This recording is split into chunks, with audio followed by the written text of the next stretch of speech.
안녕하세요. 감동의 모든 것입니다. 저희는 해외 커뮤니티 레딧과 감동의 모든 것 공식 이메일로 제보받은 실제 사연을 바탕으로 재구성한 스토리를 전달해드립니다. 구독과 좋아요, 알림 설정은 영상 제작에 큰 힘이 됩니다. 영상 수익은 독거노인 및 불우이웃에게 전액 기부되니 끝까지 시청 부탁드립니다. 그럼 본격적인 이야기 시작하겠습니다. 여러분이 생각하는 한국의 장점은 무엇인가요? 외국인들에게 똑같은 설문조사를 해본 결과 한국을 방문했었던 외국인들은 독특한 대답을 했다고 합니다.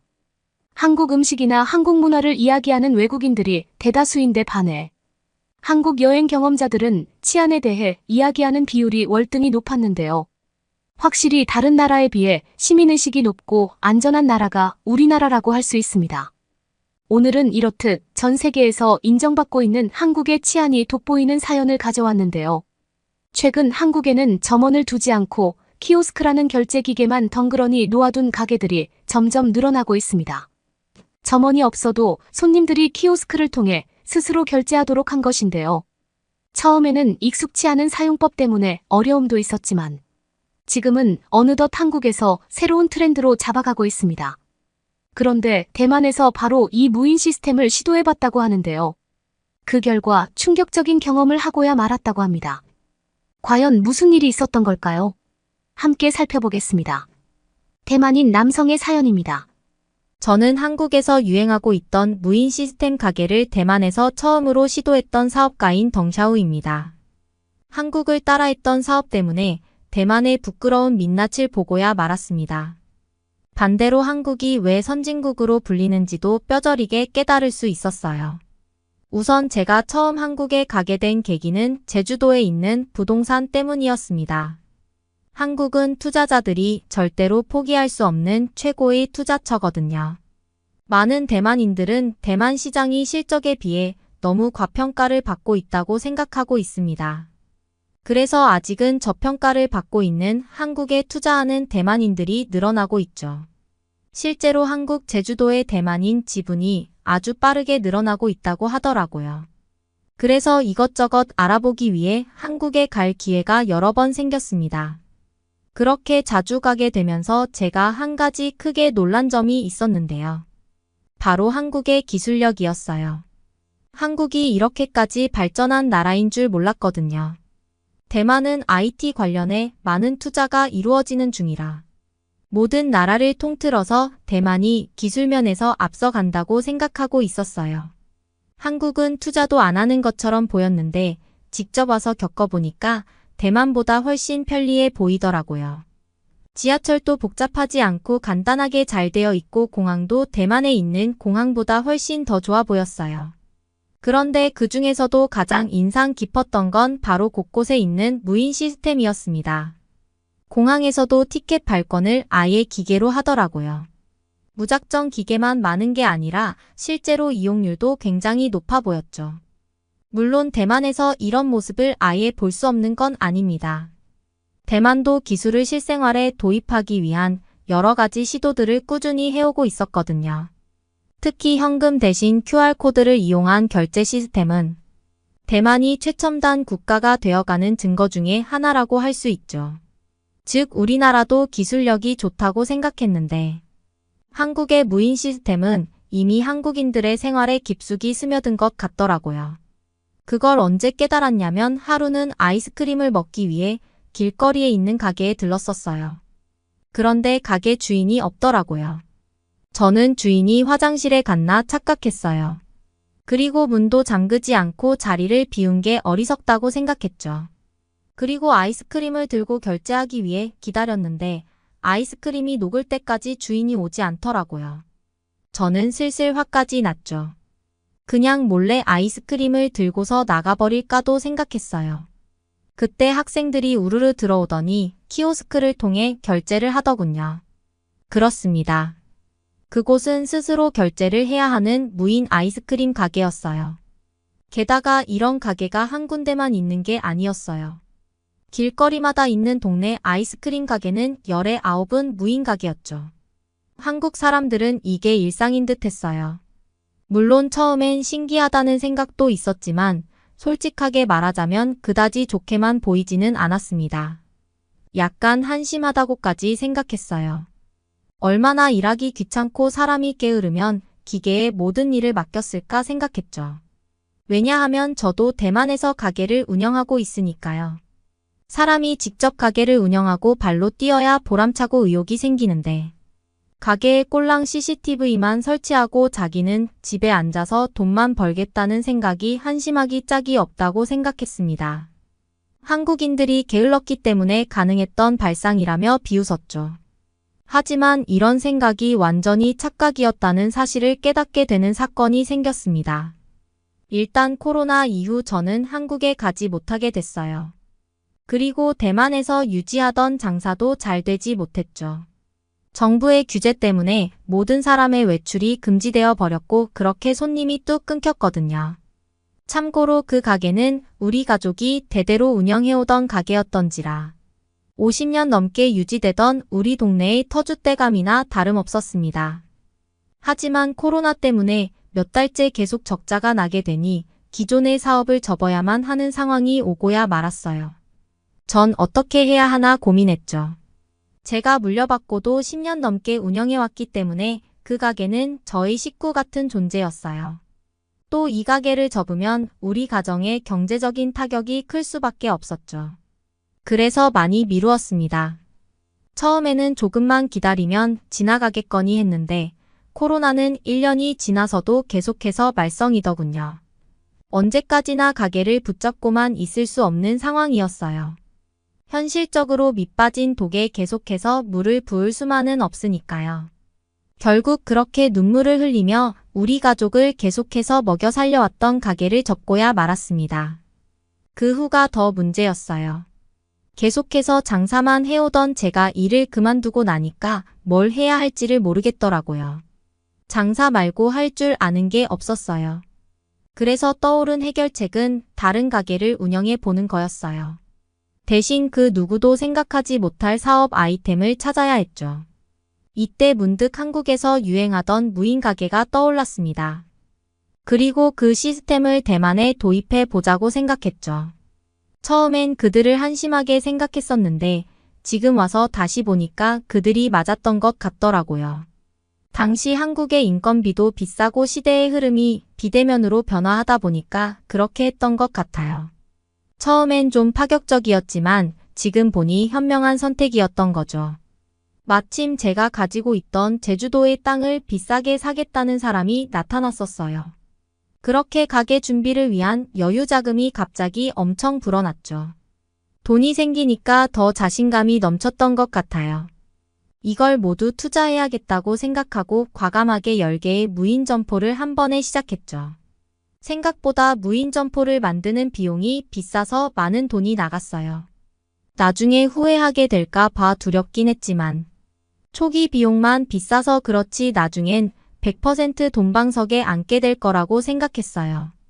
사람이 없으니 코로나 시대에 사람들이 거부감도 덜 들 테고 최신 기술을 좋아하는 대만인들답게 우리 가게의 인기가 엄청 빨리 늘어날 거라고 생각했죠. 막상 시작하니 일은 생각보다 간단했어요. 아침에 한 번씩 세팅만 하면 되는 아주 쉬운 일이었죠. 하지만 관리해야 되는 점포도 많고 저 혼자서는 운영이 불가능했기 때문에 관리하는 직원을 두고 일하기 시작했어요. 저는 당시 매장 관리보다는 유통 쪽에 신경 쓸 일이 많았죠. 그런데 얼마 안 가더니 관리 직원이 힘들다고 제게 더 이상 못할 것 같다고 하더라고요. 무슨 일이냐고 물었더니 무인 가게가 오히려 할 일이 더 많아서 힘들다고 하더라고요. 24시간 열어뒀던 가게에는 밤마다 노숙자들이 와서 잠을 자는데 그들이 버리고 간 쓰레기를 치우기에도 하루가 부족하다고 말했습니다. 무인 가게라는 게 시간과 인력에 구애받지 않고 밤에도 고객들을 유치할 수 있는 게 장점이었는데 노숙자라는 변수 때문에 어쩔 수 없이 밤에는 문을 잠글 수밖에 없었어요. 그리고 낮에만 장사를 하기로 했죠. 하지만 문제는 계속 이어졌어요. 이번엔 학생들이 가게를 본인들의 아지트처럼 사용하고 완전히 엉망으로 만들고 갔습니다. 일시간도 안 돼서 매장이 더러워지는데 10개나 되는 매장을 관리하려니 이건 완전 속수무책이었어요. 결국 고민하던 저는 이 사태를 해결하기 위해 관리 직원을 더 뽑기로 했습니다. 무인 매장인데 오히려 인건비가 많이 늘어나는 아이러니한 상황이었죠. 하지만 그들이 방문할 때마다 쓰레기도 너무 많고 치울 게 많으니 직원들은 상품 진열도 감당 못하겠고 청소는 더욱더 감당 못하겠다며 나가는 사람이 많았어요. 일주일이 지난 후 중간 결산을 해보는데 손해가 이상하리만치 많더군요. 어딘가 이상하다 해서 되짚어보는데 알고 보니 무전 취식하고 몰래 진열된 상품들을 훔쳐가는 사람들이 있었어요. 심지어 얼마 후에는 매장에 있던 냉장고까지도 도난당하고 말았습니다. 아예 매장 물건을 훔쳐갈 줄은 몰랐는데 저는 정신을 차릴 수가 없었어요. 결국 전 2개의 점포만을 남기고 8개 점포를 모두 접었습니다. 도저히 10개를 모두 운영할 수 있는 체제가 못 되었거든요. 또 생각보다 못된 사람들이 너무 많았고 말이에요. 이렇게 다들 훔쳐갈 줄은 정말 몰랐습니다. 대체 한국에서는 어떻게 무인 매장이 운영되고 있는 건지 도저히 이해할 수가 없었어요. 한국의 여러 무인 매장을 다녀봤는데 정말로 이런 경험을 했던 적이 한 번도 없었거든요. 제가 만약 무인 매장의 단점을 경험해 봤더라면 절대로 이런 어처구니 없는 사업을 시작하지는 않았을 거예요. 제가 너무 안일하게 헛된 꿈만 꿨다는 생각에 스스로 자괴감이 들었습니다. 전 한국보다 좋은 제품을 놓고 인테리어도 그들보다 더 고급지고 비싸게 하며 최선의 노력을 다했습니다. 저희 가게를 보고 모든 대만인들이 환호하는 성공적인 미래만 생각해 왔어요. 그런데 오히려 도둑을 맞게 되는 최악의 상황을 맞이했죠. 제가 한국에서 본 무인 가게의 모습은 손님들이 자유롭게 오고 가며 간편하게 무인 시스템으로 결제하는 평화로운 모습이었습니다. 그런데 우리나라에서는 이 평화로운 일상이 불가능한가 봐요. 왜 한국은 되고 우리나라에선 안 되는 걸까요? 심지어 제 친구에게 이 고민을 털어놓았는데요. 자기 같아도 공짜이고 보는 사람이 없으면 다 훔쳐갈 거라고 말하더군요. 정말 어이가 없었어요. 다들 이런 생각을 할 줄 몰랐습니다. 같은 대만인이지만 한국 시민들의 의식을 본받아야 한다고 생각해요. 대만인들은 왜 이렇게 공짜에 집착하는지 이해할 수가 없습니다. 저 친구만 저렇게 생각하는 게 아니라 제 주변 대부분이 이런 식으로 생각하더라고요.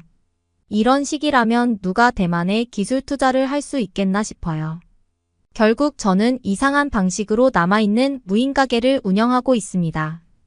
가게 주변에 사무실을 얻어놓고 CCTV를 보며 하루 종일 가게를 감시하고 있습니다. 마이크를 연결해서 노숙자를 쫓아내기도 하고 수상한 사람이 나타나면 슬그머니 가게로 이동하기도 해요. 최초의 무인 가게라는 타이틀 때문에 어쩔 수 없는 선택이기는 하지만 제가 생각해도 이런 제가 정말 한심스럽습니다.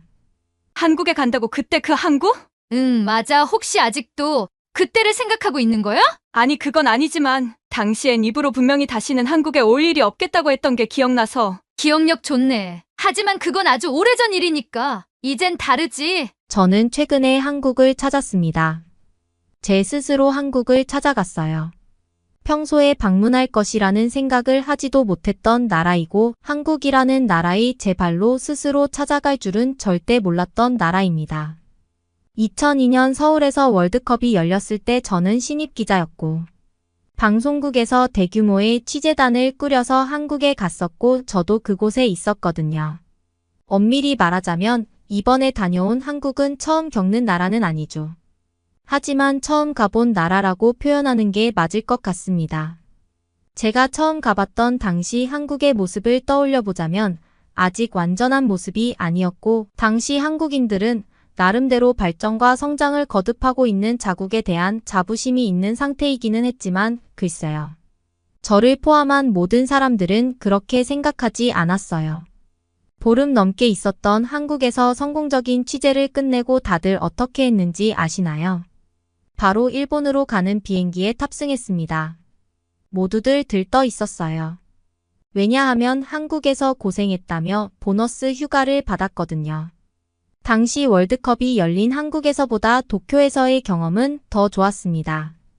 당시 도쿄의 밤거리는 미친 듯이 화려했고 사람들은 돈이 넘쳐났어요. 도쿄는 미국의 뉴욕보다 더 화려했습니다.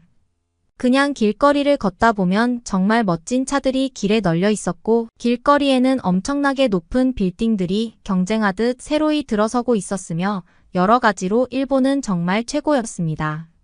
그리고 한국에서 다들 고생했으니 일본에서 실컷 즐기다가 가자며 다들 술도 엄청나게 마셨던 기억이 있습니다. 한국이 당시에 일본만큼 성공적이고 화려한 도시가 있었다면 비행기를 타고 3시간 가까이 되는 거리에 있는 도쿄로 휴가를 보내지 않았을 거예요. 그만큼 서울도 충분히 즐길 수 없는 도시였습니다. 2002년도에는 서울은 도쿄와 비교할 수 있는 수준이 아니었거든요. 게다가 다른 나라 국적의 취재단도 대부분 도쿄로 왔고 길 가다가 만나며 서로 인사한 적도 많았어요. 미국뿐만 아니라 전 세계 모든 나라의 취재단들이 당시에 했던 행동이에요. 당시에는 그게 당연한 일이었으니까요. 그렇게 정말 신나게 도쿄를 즐기고 미국으로 돌아갔었습니다. 그리고 시간이 흘렀죠. 도쿄에 대한 좋은 기억만 가진 채 살아오고 있었습니다. 솔직히 한국이라는 나라는 기억조차 나지 않는 나라에 불과했습니다. 방송사에서 근무하기 때문에 한국의 소식을 듣기는 했지만 크게 감흥은 없었습니다.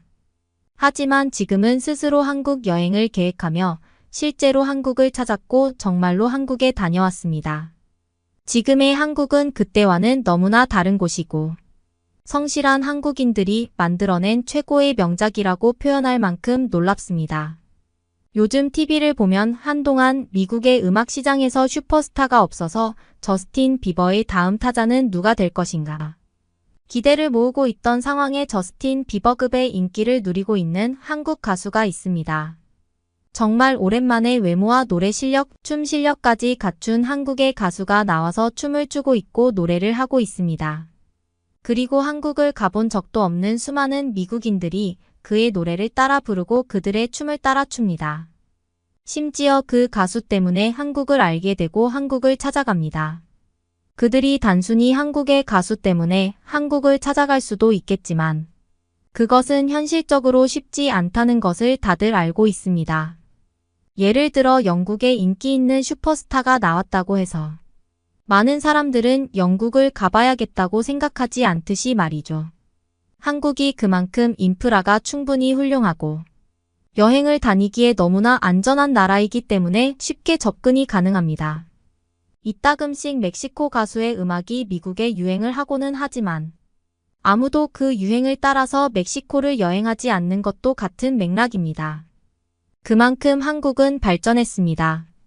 그리고 자연 경관이라면 환장하는 저는 한국을 찾게 되었습니다. 저는 도시의 화려한 불빛과 뜨거운 열기 또한 좋아하는 편이지만 그 누구보다도 자연 경관을 사랑하는 사람입니다. 가만히 앉아서 바다를 바라보는 것 또한 매우 즐겁고요. 산 정상에서 눈을 감고 바람을 쐬고 있으면 그만한 행복이 따로 없거든요. 그리고 젊었을 때는 모범적인 탐험을 많이 했지만 나이가 든 지금 안전한 것을 추구하고 위험한 것을 멀리하게 되네요. 그래서 저에게 안전한 여행지가 필요했고요.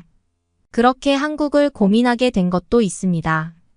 그리고 최근 들어 알려지기 시작한 한국에는 서울에 엄청나게 발전된 도시가 있는 것은 물론이고 자연 경관을 따라서 여행하기에도 너무나 훌륭한 나라입니다.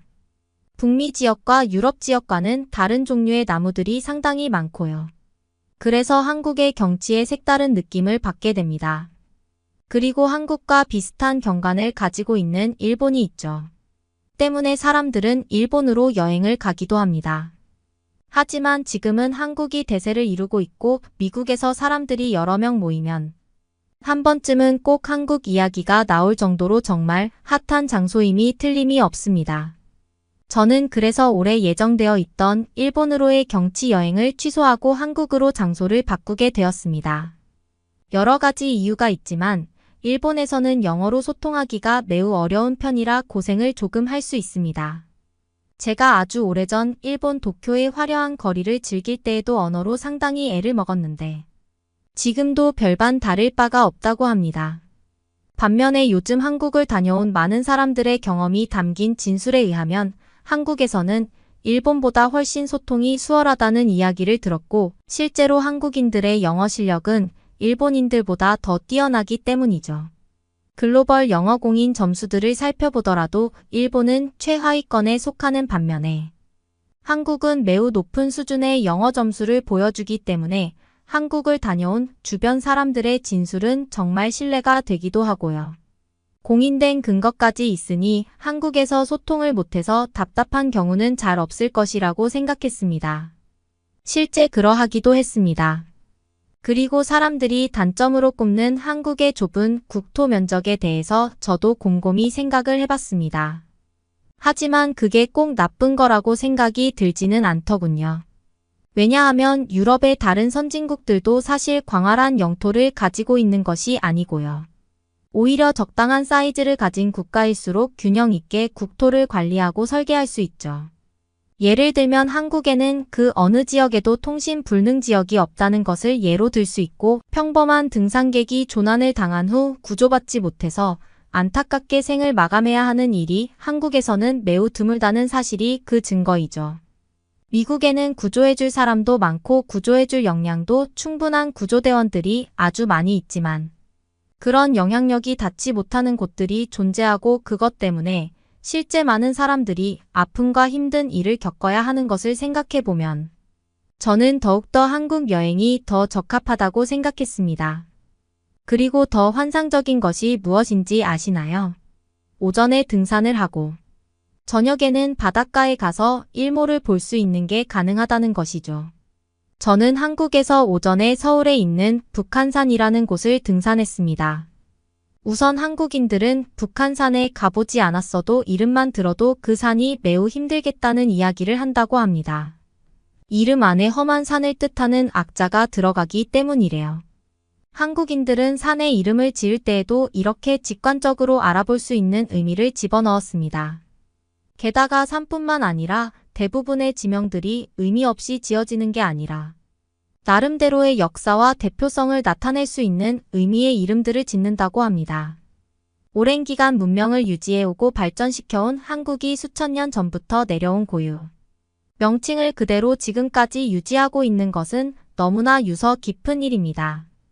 역사가 짧은 미국이라는 나라에서는 느낄 수 없는 그런 의미와 전통성을 가지고 있는 것이니까요. 저는 이런 부분을 봤을 때도 한국이 매우 부럽다고 느끼게 되었습니다. 오랜 역사를 가졌다는 것도 아무나 할 수 없는 일이니까요. 정확히는 모르겠지만 북한산이라는 이름도 오래된 옛 명칭에서 유래된 이름이라는 생각이 들었습니다. 그리고 그럴 것이고요. 그렇게 저는 오전에 유서 깊고 전통 있는 산을 오르기 시작했고 결국 북한산의 정상에 올랐습니다. 처음에는 완만하고 평탄할 줄 알았던 지형이 점점 높은 곳으로 갈수록 험해지기 시작했습니다. 온몸을 써서 올라가야 하는 극악의 난코스는 없었으나 수천 개의 돌게 닿은 체력을 지치게 만들기에 충분했습니다. 그나마 다행인 것은 북한산에 대한 사전 정보를 충분히 검색해보고 그에 걸맞은 장비를 갖추며 등반을 시작하였기에 충분히 오를 수 있었습니다. 그렇게 정상에 도착한 산에서 시내를 내려다보며 감탄사를 내뱉었습니다. 정상에서 이렇게 도심권을 가까이서 볼 수 있다는 것도 정말 색다른 경험이었거든요. 제가 그동안 올라가 봤던 미국의 산 정상에서 아래를 내려다보면 자연 경관을 바라봐야 하는 게 상식으로 통했으니까요. 하지만 이런 새로운 경치와 새로운 분위기를 느끼기 위해서 여행을 오는 것이고 그에 걸맞는 충분한 즐거움과 행복감을 얻었습니다. 너무나 인상 깊어서 정상에 한참을 머물다가 내려왔습니다. 그리고 한국인들은 등산을 매우 좋아합니다. 어디를 가든지 내 시야에 사람들이 보였으며 이런 것들은 심리적으로 엄청난 안정감을 주죠. 게다가 매우 낯선 나라인 이곳에서 그런 것들은 무시할 수 없이 매우 중요한 요소입니다. 심지어 이런 심리 상태는 부상을 당하느냐 아니냐를 나눌 수 있는 중요한 요소입니다. 저는 북한산을 포함한 한국의 수많은 산들을 등산하면서 단 한 번도 불안한 마음이나 무서운 기분이 들지 않았습니다. 정말 안전하고 또 안전한 최고의 경험이었습니다. 게다가 한국에서는 등반을 마치고 내려오면 산 아래에 많은 식당들이 있습니다. 그곳에서 많은 사람들은 등산의 피로를 푸는 듯해 보였습니다.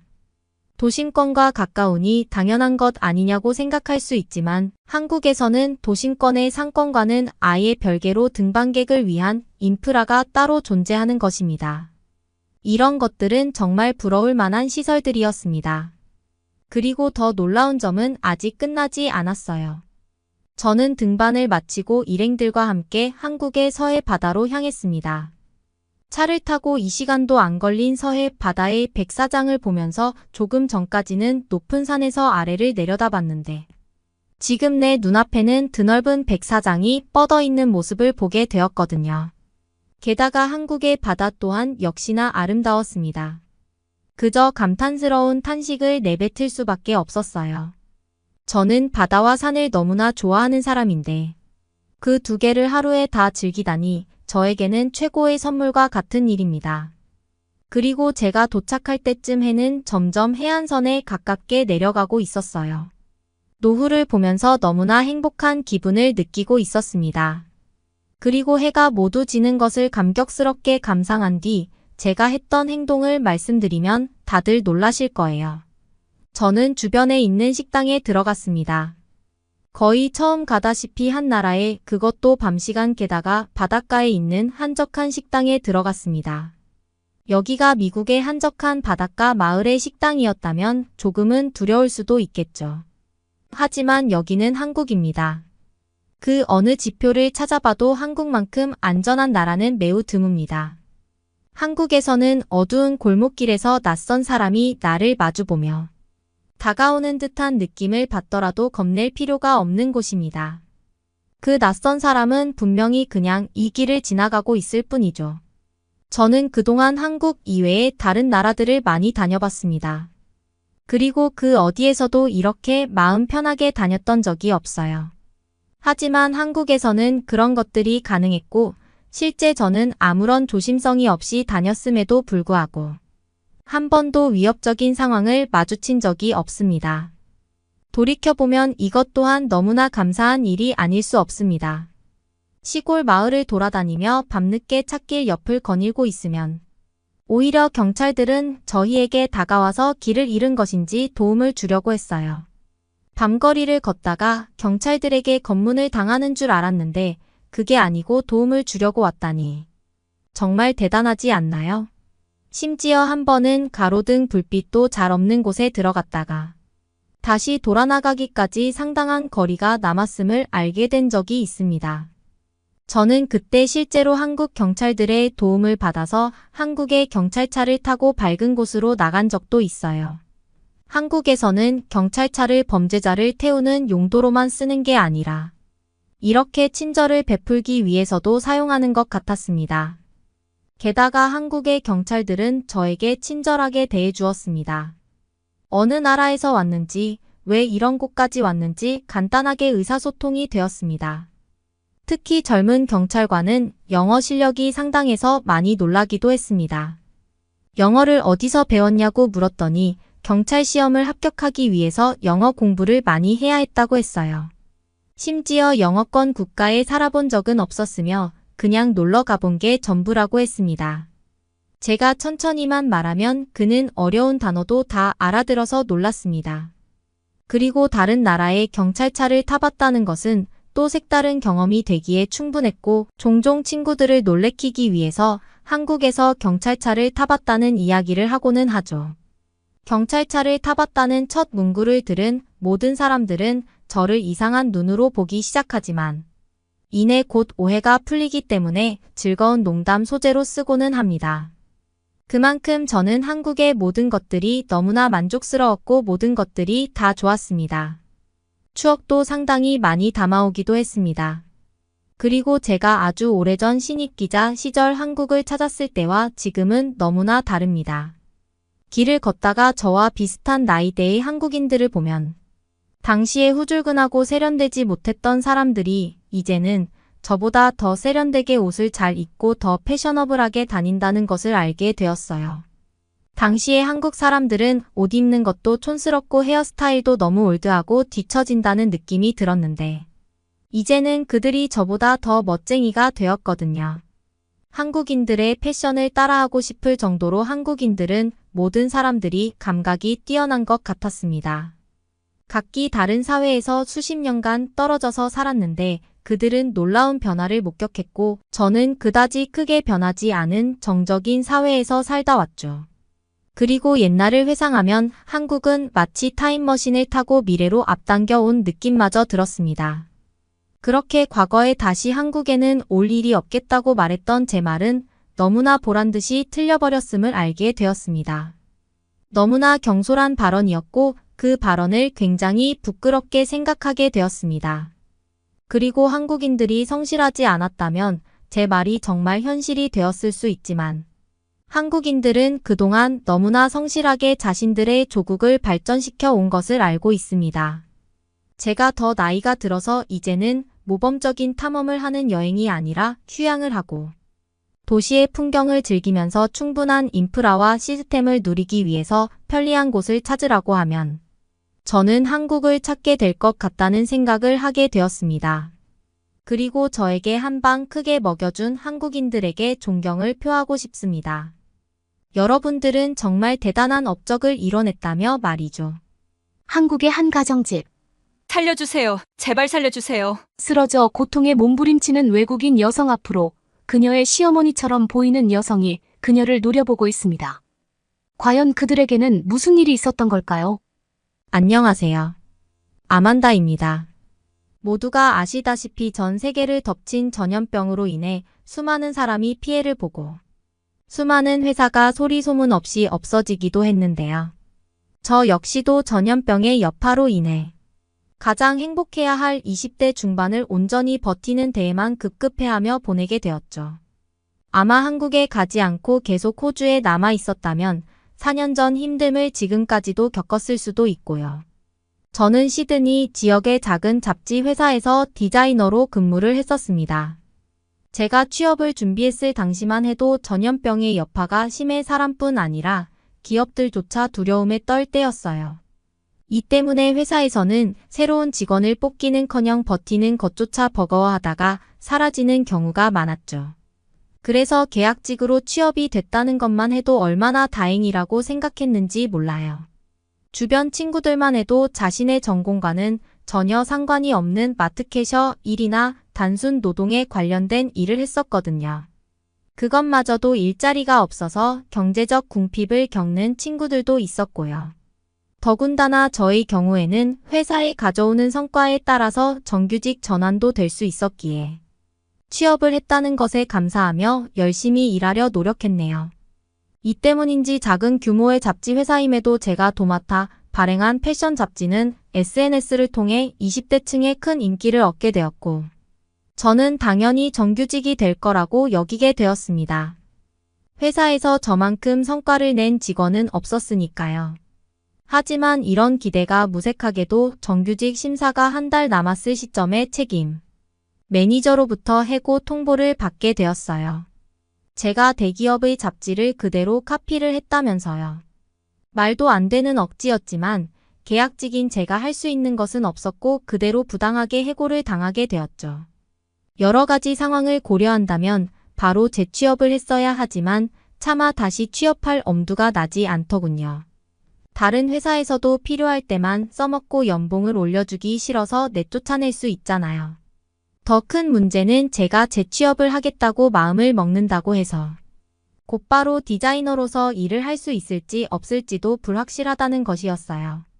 아마 호주에 거주하시는 직장인분들이라면 공감을 하실 거예요. 능력만 있다면 누구에게나 기회가 평등하게 보장된다는 자유로움을 강조한 호주가 사실은 그 어느 나라보다도 인간관계의 중심적인 나라라는 걸 말이에요. 물론 자기가 맡은 일도 잘하고 사교성이 좋아 업계 관계자들과 잘 지내는 사람들이라면 모르겠지만 일부의 사람들은 단지 업계 사람과 친분이 있다는 이유만으로도 좋은 곳에 이직을 하는 경우가 종종 있었거든요. 거꾸로 뒤집어서 이야기한다면 아무리 능력이 좋아도 업계 관계자들과 친분이 없다면 계속 다른 직원의 그림자가 되어 일만 할 뿐이었죠. 아무런 성과도 없이요. 암묵적으로 이루어지는 친분, 중시적인 문화에 질린 저는 결국 한국으로 유학을 결정하게 되었어요. 한국에 대해 깊이 알지는 않았지만 몇 번의 여행과 한국에서 일을 하고 있는 지인들의 말을 들었을 때 한국만큼 유학을 가기 좋은 나라는 찾기가 힘들었으니까요. 한국만큼 외국인들에게 관대하면서 생활 환경권이 쾌적한 나라도 보기 드물었고요. 그렇게 저는 깊은 고민과 주변 지인들의 조언을 거쳐 한국으로 유학을 떠나게 되었죠. 제가 고를 수 있는 나라 중 한국이 제일 좋은 선택지라는 것은 잘 알고 있었지만 그럼에도 비행기에 올라타자 겁이 나긴 했네요. 서울과 제주도로 떠났던 여행은 무척이나 행복하고 즐거웠지만 짧게 여행을 떠나는 것과 그 나라에 정착해 사는 것은 아예 별개의 문제잖아요. 더군다나 아무런 준비도 없이 서류 준비만 끝낸 채 한국으로 떠난 저희 한국어 실력은 형편없었기 때문에 걱정은 배가 되어 어깨를 짓눌렀어요. 한국어라도 잘한다면 영어 과외를 하거나 통역 1등으로 경제적인 것을 책임질 수 있겠지만 저는 그런 상황이 아니니까요. 그러나 비행기 안에서 끙끙 앓던 고민은 대학원에 가자마자 허무할 만큼 쉽게 사라져 버리더라고요. 모두 친구들 덕분이었죠. 대학원에 입학 후 처음 있는 조별 과제에 긴장을 했는데요. 다행히도 함께 과제를 진행하게 된 친구들은 모두 호주에서의 유학 경험이 있어 영어 실력이 원어민 못지않게 유창하더라고요. 덕분에 조별 과제를 완벽하게 마무리했을 뿐 아니라 한국에서 처음으로 소중한 친구들까지 사귀게 되었습니다. 제가 한국에 빠르게 적응한 것은 다 조별 과제를 함께 한 친구들 덕분이라고 봐도 무방했어요. 소위 말하는 서울 토박이인 친구들은 외국인인 저는 절대로 모르는 서울의 명소들을 구경시켜주며 자기 주변 친구들을 소개해 주기도 했거든요. 때문에 저는 따로 한국어 공부를 하지 않았지만 자연스럽게 한국어를 습득하게 되었습니다. 친구들과 대화를 하며 저도 모르는 사이 영어보다 한국어를 더 많이 사용했으니까요. 한국에 오기 전부터 연락을 주고받던 지인들은 깜짝 놀라기도 했어요. 6개월 만에 어떻게 쓰기 어렵다고 소문난 한국어를 유창하게 구사할 수 있게 됐냐면서요. 솔직히 시드니에서 직장 생활을 했을 때도 한국에 여행을 많이 왔기에 한국에서의 풍경에 크게 놀라거나 감명을 받는 일은 없었어요. 한국에 온 지 1년이 되었을 때는 한국인만큼은 아니더라도 외국인 중에서는 서울에 대해 잘 아는 편이라고 자만하기도 했고요. 하지만 한국에서 지내는 시간이 더 길어지고 나서 깨닫게 되었죠. 한국이 살기 좋은 진짜 이유는 생활권이 잘 갖추어진 쾌적한 환경도 넘쳐나는 먹거리도 아닌 한국 사람들의 인심에 있다는 걸 말이에요. 지하철이나 버스만 해도 거동이 불편하신 노약자분들이 보이면 바로 자신의 자리를 양보해 주었어요. 무거운 짐을 들고 계실 때는 양해를 구한 뒤 도움을 드리기도 했고요. 망설임 없이 바로 도움의 손길을 내미는 한국 사람들이 참 대단하다고 느끼게 되는 계기가 되었죠. 원래 사람은 가깝게 지내는 사람에게 물든다고 하잖아요. 처음에는 처음 보는 타인에게 도움을 준다는 것이 어색하던 저도 어느샌가 도움이 필요해 보이시는 분들에게 먼저 손을 내밀게 되더라고요. 자연스럽게 타인을 배려하는 행동을 하고 나서 스스로가 자랑스럽게 느껴지기도 했어요. 드디어 한국 문화에 완전히 익숙해졌다고 느끼게 된 계기나 다름없었고요. 한국인들과 어려움 없이 의사소통이 가능하게 된 후에는 친구의 권유로 영어 과외를 시작하게 되었습니다. 친구의 추천으로 시작한 일이었지만 사실 걱정이 한가득이었어요. 대학교 때 이후로 다시 과외를 하는 것은 무려 4년 만이었거든요. 그래도 저는 운이 참 좋은 편이었죠. 부족한 것이 한두 가지가 아니었을 텐데. 제게 과외를 받은 학생은 수업을 잘 따라와 주었을 뿐 아니라 토익 점수를 900점까지 올랐으니까요. 수업을 받은 학생은 제가 핵심 내용을 잘 짚어주는 방식으로 수업을 한 덕분이라고 했지만 제가 한 건 단지 보조 역할밖에 없었기 때문에 뿌듯하기 그지 없었네요. 성과를 낸 것만으로도 기뻤지만 수업을 받은 분들은 여기서 그치지 않고 주변인들에게 저희 영어 과외를 추천해 주 이 덕분에 저는 꾸준하게 과외를 진행하며 경제적으로도 정신적으로도 성숙해질 수 있었답니다. 모두 수업을 열심히 들어준 학생들 덕분이었어요. 제 수업을 듣는 분들은 대부분 취업을 준비하며 토익을 준비하는 분들이나 영어 회화를 고민하는 직장인분들이었기에 20대, 30대 분들이 대부분이었는데요. 어느 날 50대로 보이는 아주머니께서 과외를 듣겠냐며 저를 찾아오시더라고요. 보통 나이가 지긋하신 어르신분들은 다른 나라의 언어를 배우는 것을 무척이나 어려워하셨기에 조금 의외이긴 했습니다. 그래서 아주머니에게 무슨 이유로 영어 과외를 시작하게 되었는지 여쭤보게 되었죠.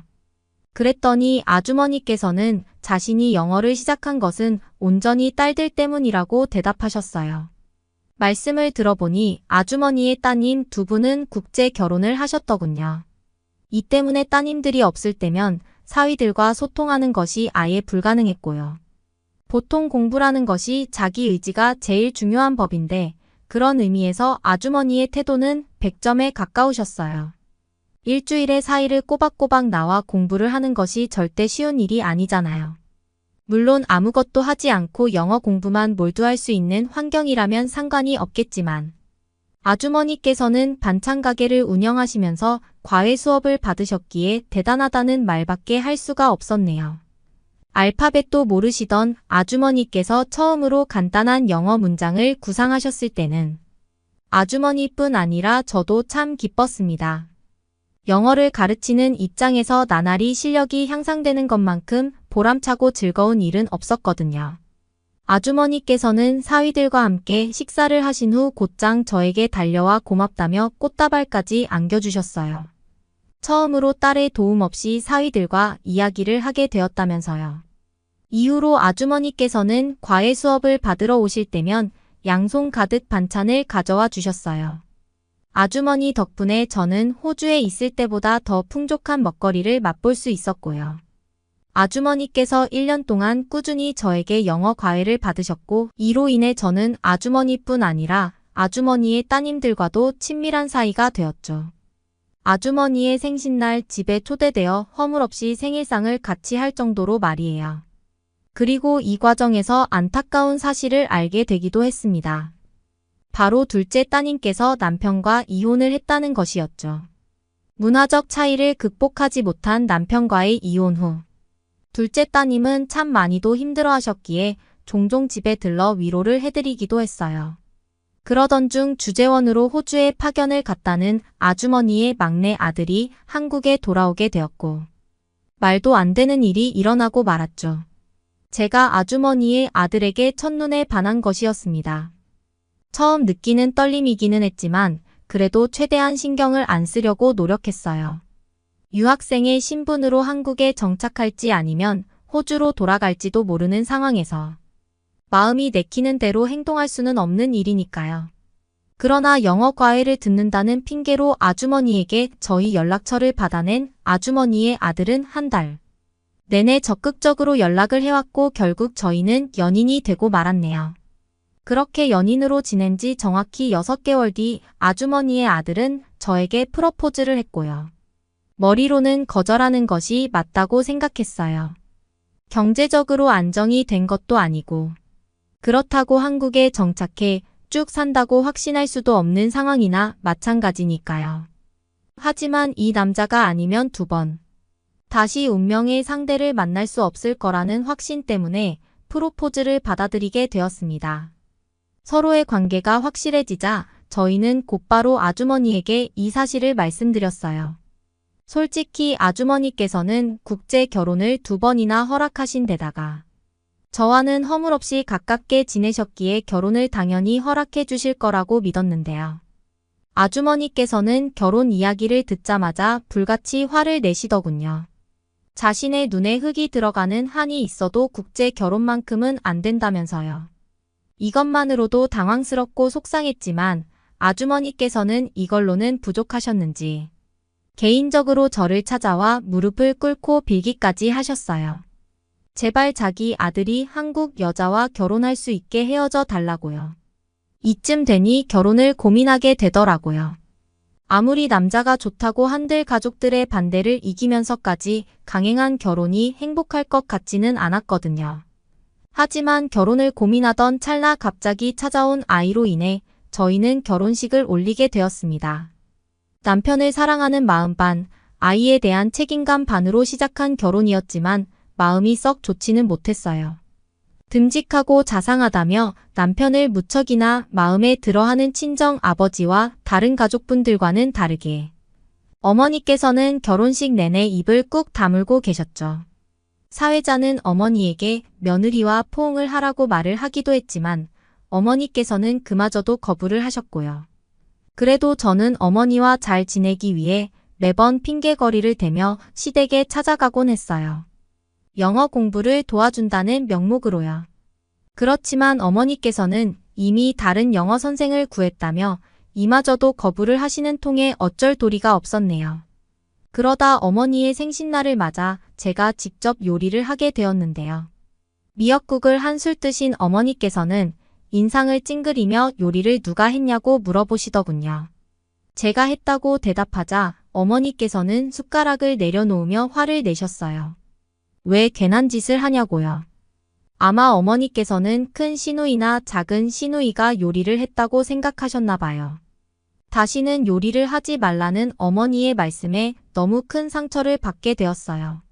잘 지내려고 애쓰는 제 노력을 모두 모른 채 하시는 어머니에게 실망하기도 했고요. 그러고 나서는 임신 기간 내내 어머니를 찾아뵙지 않았습니다. 저도 사람인지라 어머니에게 서운했으니까요. 내심 한편으로는 어머니께서 먼저 손을 내밀어 주길 기다렸죠. 물론 그런 일은 일어나지 않았지만요. 그렇게 어머니와 연락을 단절한 채 시간은 눈 깜짝할 사이에 흐르고 저는 어느새 만삭에 가까워졌죠. 남편은 제가 만삭인 것을 고려해 일부러 해외 출장이 있는 일들은 다 거절을 하고 휴직계를 내려고 했지만 회사 사정상 어쩔 수 없이 호주로 일주일간 출장을 가게 되었어요. 출장 기간 내내 남편은 혼자 남은 저를 걱정했지만 남편의 염려와는 달리 저는 무척이나 잘 지내고 있었네요. 대학교 친구들을 비롯해 시누이까지 심심할 날 없이 집에 방문하여 살림살이를 도와주고 같이 병원도 가주었거든요. 대신 장을 봐서 먹고 싶다고 노래를 불렀던 요리를 해주기도 했고요. 그러던 중 시련이 찾아오고 말았죠. 아무도 없는 캄캄한 밤 갑자기 진통이 시작된 것이었어요. 원래라면 119에 전화를 하는 것이 맞았지만 처음 겪는 고통에 머리가 새하얘졌기 때문에 아무 생각도 들지 않았습니다. 그리고 그 순간 왜인지는 모르겠지만 머릿속에는 한 사람밖에 떠오르지 않더군요. 친정 아버지나 남편도 아닌 바로 시어머니였어요. 시어머니가 전화를 받자마자 곧장 제 상황을 알리며 엉엉 울기까지 했네요. 전화가 끊긴 후 배를 부여잡고 소파에서 끙끙 앓고 있자 10분도 되지 않아 시어머니께서 저희 집을 찾아오셨고요. 오밤중에 그것도 다급하게 전화를 한 것이 어머니께서는 무척이나 놀란 모양이었어요. 제 상태를 확인한 어머니께서는 바로 구조대에 신고를 하시더라고요. 그리고 더 놀라운 것은 체구가 작으신 어머니께서 거의 저를 업다시피 하며 구급차로 달려갔다는 것이었어요. 시어머니의 빠른 처지 덕분에 저는 무사히 딸 아이를 낳을 수 있었습니다. 딸 아이를 낳은 것을 알리자 남편과 친정아버지는 당장 한국에 달려오겠다고 하셨고 어머니께서는 계속 제 옆을 지키고 계셨죠. 솔직히 수술이 끝난 후 어머니께서는 집에 가실 줄 알았어요. 아직 남편이 오지는 않았지만 시누이들이 도와주겠다며 자처를 하고 병원을 찾아왔으니까요. 그러나 어머니께서는 시누이들의 아이 얼굴을 확인하자마자 등을 떠밀다시피 하며 병원에서 내쫓으셨어요. 아이도 낳아보지 않았으면서 괜히 저를 귀찮게 하지 말라면서요. 이후로 어머니께서는 직접 밥을 떠먹여 주시며 옆에서 몸조리하는 것을 도와주셨네요. 친정어머니께서는 제가 어릴 적 돌아가셨던 터라 어머니의 보살핌을 받고 있자니 왈칵 눈물이 나기도 했습니다. 그래서 어머니에게 솔직하게 제 마음을 고백했어요. 제가 많이 노력할 테니 이전처럼 잘 지내자고요. 어머니께서는 아무 말씀도 안 하셨지만 저는 알 수 있었어요. 어머니께서도 제 부탁에 마음이 동했다는 걸 말이에요. 한 가지 아쉬운 것이 있다면 전염병의 여파로 산후조리원에서는 남편을 제외한 외부인들의 출입을 철저히 했다는 것이었어요. 그래도 어머니께서는 하루에도 몇 번씩 밥은 잘 챙겨 먹고 있는지, 몸조리는 잘하고 있는지 안부 문자를 보내오셨기에 마음은 어느 때보다도 행복했네요. 2주 산후조리원에서 나와 집으로 돌아왔을 때는 얼마나 놀랐는지 몰라요. 시누이들은 집을 파티장처럼 꾸며주셨는데요. 시어머니께서는 꽃다발과 편지를 건네주시더군요. 안방에 들어가 편지를 확인하자 입을 틀어막을 수밖에 없었죠. 어머니께서는 영어로 편지를 써주셨거든요. 결혼을 반대한 것에 대한 사과로 시작한 편지에는 먼저 잘 지내고 싶다. 말을 해주어 고맙다는 내용이 빼곡하게 적혀 있더라고요. 그리고 왜 지금까지 어머니께서 저를 냉대했는지도요. 이혼을 하고 아무런 미련이 없는 것처럼. 자기 고국으로 돌아가 버린 둘째 사위를 보며 어머니께서는 충격이 매우 컸다고 해요. 저 또한 결혼 생활을 하다가 언제라도 고국으로 돌아갈 것 같아 일부러 거리를 유지했던 것이었고요. 언제라도 아무 말 없이 이혼을 하고 고국으로 돌아갈까 봐요. 편지를 다 읽은 후에는 얼마나 울었는지 몰라요. 그동안 몰랐던 시어머니의 진심을 모두 알게 된 것이나 마찬가지니까요. 편지를 읽고 나와 어머니의 어깨를 부둥켜 안고 눈물 바다를 만들었던 것이 벌써 1년 전 일이어도 딸 아이의 생일날만 되면 그때의 기억이 또렷하게 떠오르곤 해요. 한국이나 호주나 며느리는 손님처럼 대하는 것이 가장 좋은 것이라고 하지만 저는 딸처럼 보듬어주려 노력하시는 저희 어머니가 참 좋아요. 더불어 고향인 호주에서조차 소속감을 느끼지 못한 방랑자처럼 떠돌아다니던 저에게 가족애를 느끼게 해준 한국 가족들에게 무한한 감사를 드립니다. 아마 한국의 가족들이 아니었다면 저는 여전히 외로움과 박탈감을 느끼며 힘든 나날을 보냈을 테니까요. 오늘의 사연은 여기까지입니다. 응원이나 남기고 싶은 말이 있으시면 댓글로 남겨주세요. 사연자분께 전달해 드리겠습니다. 저희 감동의 모든 것은 실제 사연 제보를 받고 있습니다. 채택되신 분께는 선물도 드리고 있습니다. 저희의 사연이 여러분의 하루의 작은 힘이 될 수 있었으면 좋겠습니다. 지금까지 한국의 감동적인 이야기를 전해드리는 감동의 모든 것이었습니다. 구독과 좋아요를 눌러주시면 영상 제작에 큰 힘이 됩니다. 감동적인 사연을 주변 사람들에게 공유하고 함께 이야기 나눠보세요. 끝까지 시청해주셔서 감사합니다. 더욱 더 좋은 영상으로 찾아뵙겠습니다.